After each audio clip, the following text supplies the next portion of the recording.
आज 10 साल बाद हमारे घर में पालना हिलने वाला है। मैं जरा भी रिस्क नहीं लूंगा। ठीक है, अब आप ही करो सब कुछ। उस रोज से हरी घर का सारा काम और मछली पकड़ने का काम तन्हा ही करने लगा। वो उर्मी को कोई भी काम करने नहीं देता था। हरी बेहद खुश था। कुछ रोज बाद उर्मी ने एक चांद से बच्चे को पैदा किया। हरी की खुशियों में चांदनी शुमार हो गई। इस पल का इंतजार उसे 10 साल से था। अरे भगवान जी, उर्मी देखो, हमारा फर्जंद कितना प्यारा है। क्यों ना हो, आखिर आपका बेटा है। वैसे अब इसका नाम क्या रखना है? इसका नाम जय रखेंगे। वाह, अच्छा नाम है। बच्चे की पैदाइश से हरी और उर्मी दोनों बेहद खुश थे। अब से हरी रोज जल्दी घर लौटता था। अरे ये क्या, इतनी जल्दी आ गए? हाँ, मुझे मेरे जय के साथ खेलना जो था। एक काम करो ना, इसे भी अपने साथ दरिया में ले जाओ। वैसे मशवरा बुरा नहीं है। तो ले जाओ। इसके साथ इसकी अम्मा को भी ले जाऊं तो? क्या मतलब? मतलब ये कि कल मैं तुम दोनों को दरिया का सैर कराऊंगा। हकीकत में? हाँ। वाह, मैं तो सालों से दरिया पार नहीं गई। कल चलोगी ना? हाँ। उर्मी बेइंतहा खुश थी। वो दरिया का सैर करने जाने वाली थी। अगली सुबह हरी और उर्मी अपने बच्चे के साथ समंदर के किनारे पहुँचे। हरी ने उर्मी को कश्ती में बिठा दिया और फिर वो लोग सैर पे निकल गए। हरी चप्पू चला रहा था और उर्मी समुंदर की खूबसूरती देख रही थी। कितना खूबसूरत है ना? हाँ, दरिया के बीच में चलते हैं। वहाँ का नजारा बेहद खूबसूरत है। चलो फिर। हरी कश्ती को दरिया के बीचों बीच ले गया। चारों सिमत बस समंदर ही समंदर था। मजा आ गया।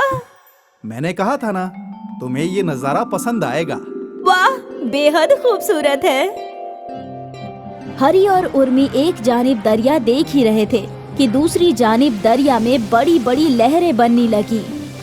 जब तक हरी का तवज्जो लहरों पर गया, वो लहर उनकी कश्ती के बेहद करीब आ चुकी थी और बस लहरों ने कश्ती को पलट दिया। उर्मी, हरी और जय तीनों अलग अलग सिमत बहने लगे। उर्मी! उर्मी! मेरा बच्चा कहाँ है? हरी को उर्मी मिल गई, लेकिन बच्चा कहीं नजर ही नहीं आ रहा था।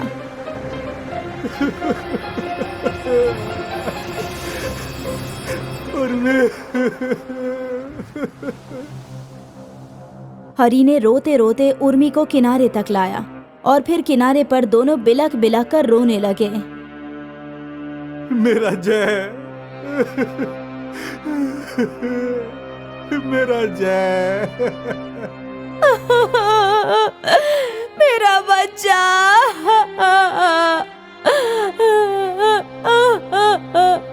10 साल बाद हरी और उर्मी को बच्चा पैदा हुआ, तो वो भी ऊपर वाले ने उनसे छीन लिया। छोटा जय समुंदर की लहरों में बहते बहते पहाड़ी वाले किनारे पर पहुंचा। तभी एक सपेरे का तवज्जो बच्चे के रोने पर गया।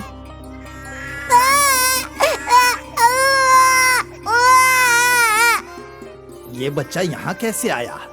अरे बाप रे! सपेरे ने फौरन बच्चे को पानी से उठा लिया। इसके वालिदैन कौन होंगे? कहीं वो दोनों भी तो समंदर में नहीं डूब गए? अरे अरे, यही हुआ होगा। कोई और तो आसपास नजर नहीं आ रहा। मतलब दरिया ने उन्हें छीन लिया। अब इस बेचारे बच्चे का क्या होगा? लगता है ऊपर वाले ने ये जिम्मेदारी मुझे अता फरमाई है। आज से मैं ही इसका खानदान हूँ। नत्थू सपेरा बच्चे को अपने साथ ले गया। उसने बच्चे की परवरिश अच्छे से करनी शुरू कर दी। अब नत्थू ही उस बच्चे का सब कुछ था। अरे अरे अरे, मुन्ना को भूख लगी है। ये देखो, अब्बा तुम्हारे लिए दूध लाए हैं। नत्थू तन्हा रहता था और अब उसे अपनी जिंदगी का हमसफर मिल गया था। ये छोटा जय बचपन से ही सांप के साथ खेलता था।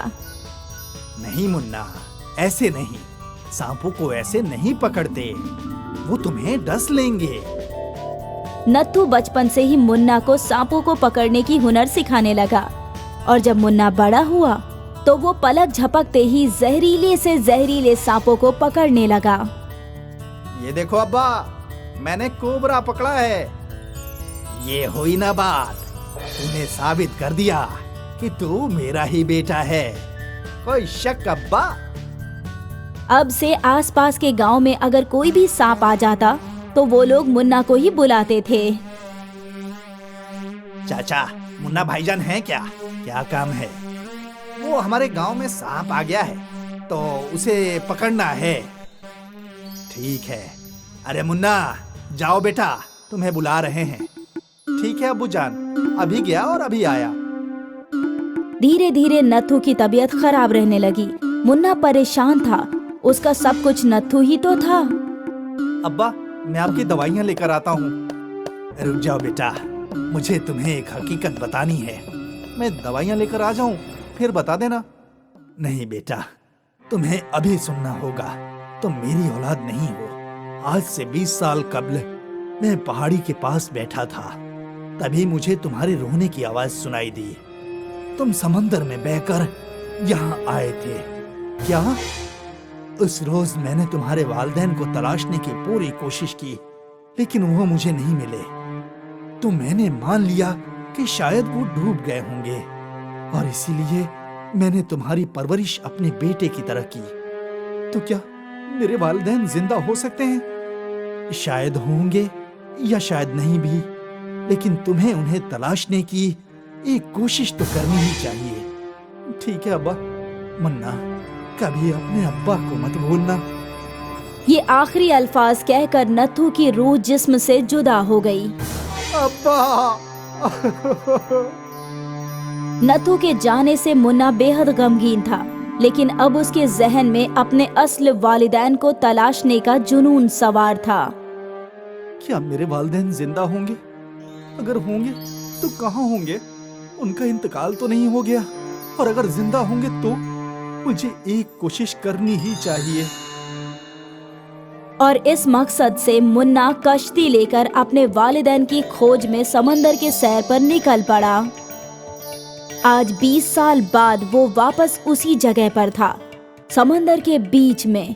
और ठीक 20 साल कब्ल की तरह आज भी उसके सामने बड़ी बड़ी लहरें आ गई और इस बार भी लहरों ने उसकी कश्ती तोड़ दी। बचाओ! बचाओ! मुन्ना तैरने की कोशिश कर रहा था, लेकिन गहरे समंदर में वो तैर नहीं पा रहा था। उसकी आवाज सुन एक माहीगीर अपनी कश्ती लेकर उसके पास आया।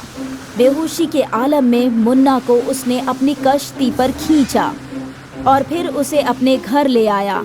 वहाँ हकीम ने मुन्ना का इलाज किया। कई रोज तक मुन्ना बेहोश था। फिर एक रोज एक सांप हरी के झोपड़ी में घुस आया। सांप! सांप!